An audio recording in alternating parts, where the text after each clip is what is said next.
Hepinize selamlar sevgiler dostlarım. Şu anda gerçekten çok büyük bir anda birlikteyiz. Ardımda Arda'nın aracı ve diğer tarafta da benim Prelude'um var. İki Prelude'un arasında olmak gerçekten muhteşem bir duygu.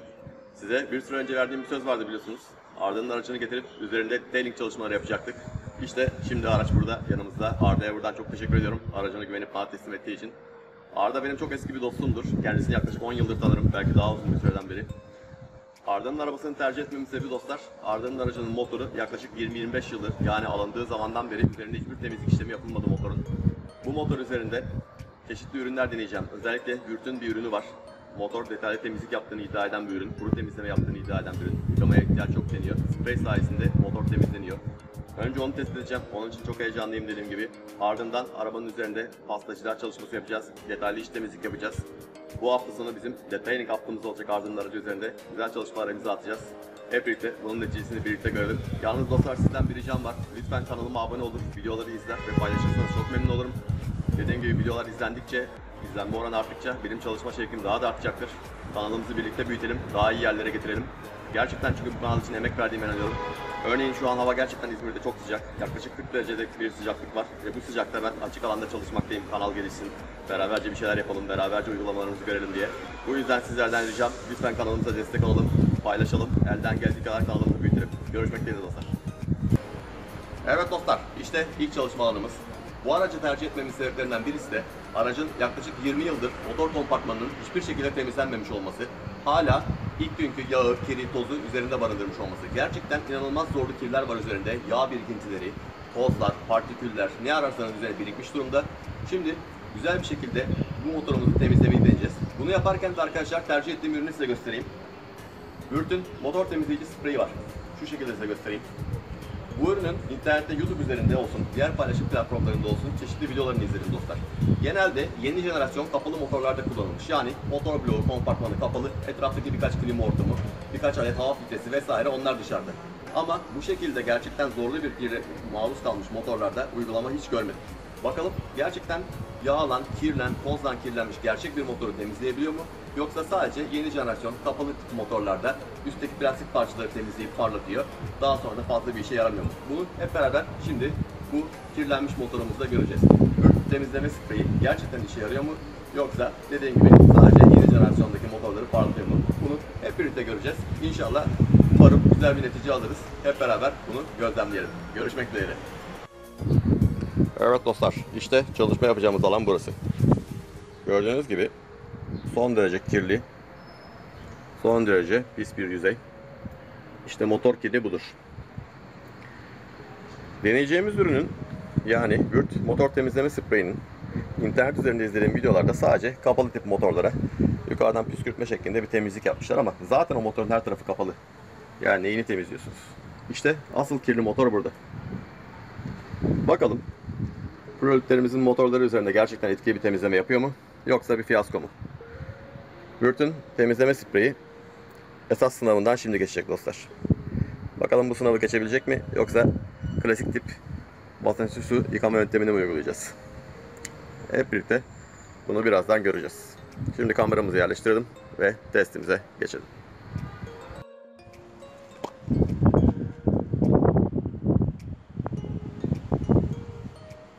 Evet dostlar, çalışmaya başlıyoruz.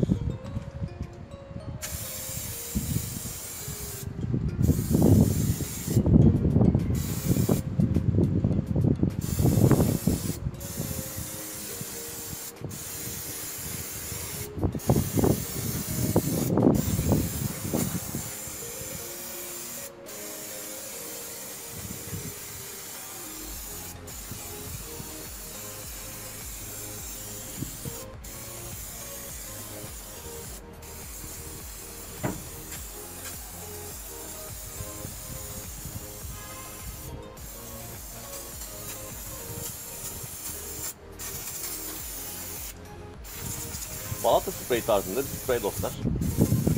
Uçucu.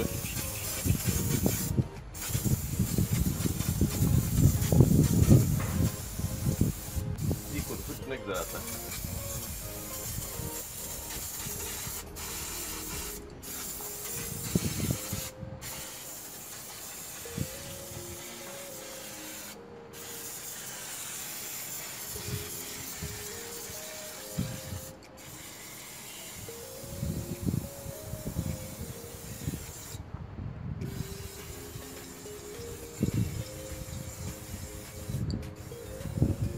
Dostlar birinci kutu bitti. Şimdi ikinci kutuya geçiyoruz dostlar.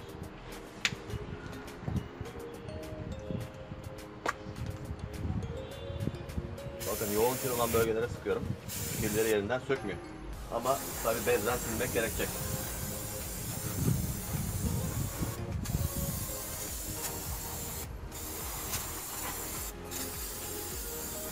Yani şöyle özetleyeyim. Sileyim, bırakayım, silmeden, daha doğrusu silmeden bırakayım tarzı, sıkayım spreyi bırakayım tarzı bir şey olmuyor. Ama üzerindeki kiri sökmesi bizim için önemli. Gerisini artık elle halledeceğiz. Fakat hani sadece spreyi sıktım, olay bitti tarzı bir şey yok. Çok yoğun kire karşı etki edemiyor.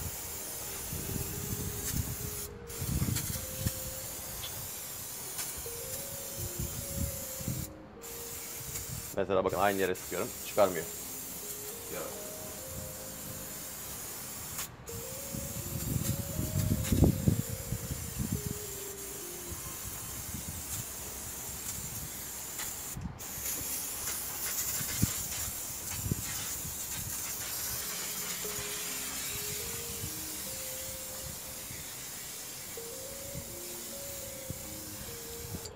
Evet. Sonuç bu dostlar. 2 tüp Würth motor temizleyici spreyi sıktık. Sonuç bu şekilde oldu. Şu bölgelerde yağ, kir birikintileri kalmış durumda. Tozunu kabasını aldı diyebilirim. Zaten üzerinde de şu şekilde gördüğünüz gibi daha çok yeni jenerasyon kapalı motorlarda etkili.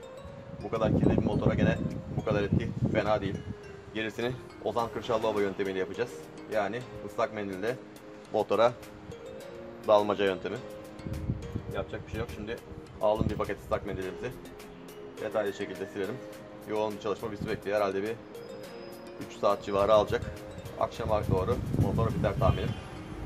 Şimdi çalışmaya koyulalım dostlar.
Evet dostlar, Würth motor temizleme spreyini yaklaşık 20 yıllık kirli motorumuz üzerine denedik.